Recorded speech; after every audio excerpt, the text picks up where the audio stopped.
মশলা, সহজ উপকরণ আর অসাধারণ স্বাদ। ছোট মাছ কিন্তু স্বাদের দিক থেকে একেবারে সেরা। আজ বানাচ্ছি ঘরোয়া স্টাইলে মৌরলা মাছের চচ্চড়ি। মৌরলার চচ্চড়ির জন্য 150 গ্রাম মৌরলা মাছ পরিষ্কার করে ধুয়ে নিয়ে সামান্য নুন ও হলুদ মাখিয়ে নিচ্ছি। আপনারা এই চচ্চড়ির জন্য যে কোনো ছোট মাছ বা কাচকি মাছও নিতে পারেন। চচ্চড়ির জন্য এখানে একটা আলু ও বেগুন এইভাবে সরু ও লম্বা করে কেটে নিয়েছি। এরপর একটা মশলা তৈরি করে নেব। তার জন্য এখানে 1/2 ইঞ্চি আদা, 2টো রসুন আর 2টো কাঁচা লঙ্কা দিয়ে ভালো করে মিহি করে বেটে নিলাম। আর নিয়েছি একটা মিডিয়াম সাইজের পেঁয়াজ কুচি। এবার কড়াইতে 4 থেকে 5 টেবিল চামচ সর্ষের তেল দিয়ে দিচ্ছি। তেল দেওয়ার পরে তেলটাকে গরম করে এর মধ্যে কয়েকটা বড়ি দিয়ে ভালো করে নেড়েচেড়ে লাল করে ভেজে নেব। বড়িগুলোকে উঠিয়ে রেখে এরপর ওই একই তেলের মধ্যেই মৌরলা মাছগুলোকে ভেজে নিতে হবে। মৌরলা মাছগুলো কিন্তু হালকা করে ভাজলেই যথেষ্ট।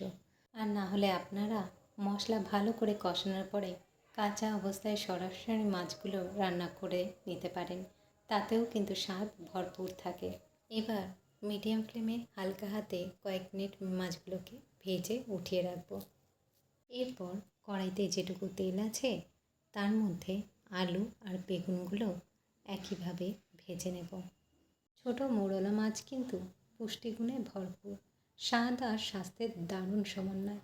মৌরলা মাছ শুধু সুস্বাদুই নয়, হাড়, চোখ ও হৃদস্বাস্থ্যেরও বিশ্বস্ত বন্ধু। বেগুন আর আলুটাকে হালকা করে ভেজে নিয়ে উঠিয়ে এখন কড়াইতে আরও 2 চামচ তেল দিয়ে তেলটাকে গরম করে ফোড়নের জন্য দিয়ে দিচ্ছি 1/2 চা চামচ কালো জিরে, 2 থেকে 3টে চিড়ে রাখা কাঁচা লঙ্কা আর পেঁয়াজ কুচি। পেঁয়াজটা এখন হালকা লালচে করে ভেজে নিয়ে এর মধ্যে এখন আদা, কাঁচা লঙ্কা আর রসুন বাটাটা দিয়ে দিচ্ছি। এবার এর মধ্যে মশলাটা দিয়ে ভালো করে কষিয়ে নেব। এই সময় ফ্লেমটাকে লো টু মিডিয়ামে রাখতে হবে। এরপর এর মধ্যে কিছু গুঁড়ো মশলা দিয়ে দিচ্ছি, যার মধ্যে আছে হলুদ গুঁড়ো 1/2 চা চামচ, 1/2 চা চামচ লাল লঙ্কার গুঁড়ো আর পরিমাণ মতন নুন। আর সামান্য একটু জল দিয়ে ভালো করে ঢেকে কষিয়ে নেব। মশলা থেকে তেল বেরিয়ে এসেছে। এই সময় দিয়ে দেব ভেজে রাখা আলু আর বেগুনের টুকরোগুলো। এই রান্নায় খুবই কম মশলা দিয়ে কিন্তু দারুণ স্বাদের এই চচ্চড়িটা তৈরি করা যায়। এরপর ভাজা বড়িগুলো দিয়ে দেবো আর এরই সাথে 1 কাপ পরিমাণ মতন গরম জল দিয়ে দিচ্ছি।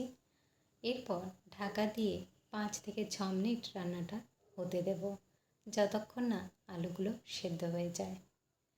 ঢাকা সরিয়ে দেখে নেব ঝোলটা ফুটে উঠেছে। এখন ভাজা মাছগুলো এর মধ্যে দিয়ে দেব। মাছগুলো দিয়ে আরও একবার 2 মিনিট ঢেকে রান্নাটা করব। গরমের দিনে গরম ভাতের পাশে এরকম ঝাল ঝাল মাখা মাখা মৌরলা মাছের চচ্চড়ি হলে আর কি চাই। ঢাকা সরিয়ে স্বাদের জন্য সামান্য চিনি আর 1 মুঠো ধনেপাতা কুচি ছড়িয়ে দিয়ে রান্নাটা শেষ করব। গরম ভাত আর এই চচ্চড়ির জুটি সত্যিই অনবদ্য। রেসিপিটা ভালো লাগলে শেয়ার করুন এবং পরের রান্নায় আবার সঙ্গে থাকুন। নমস্কার।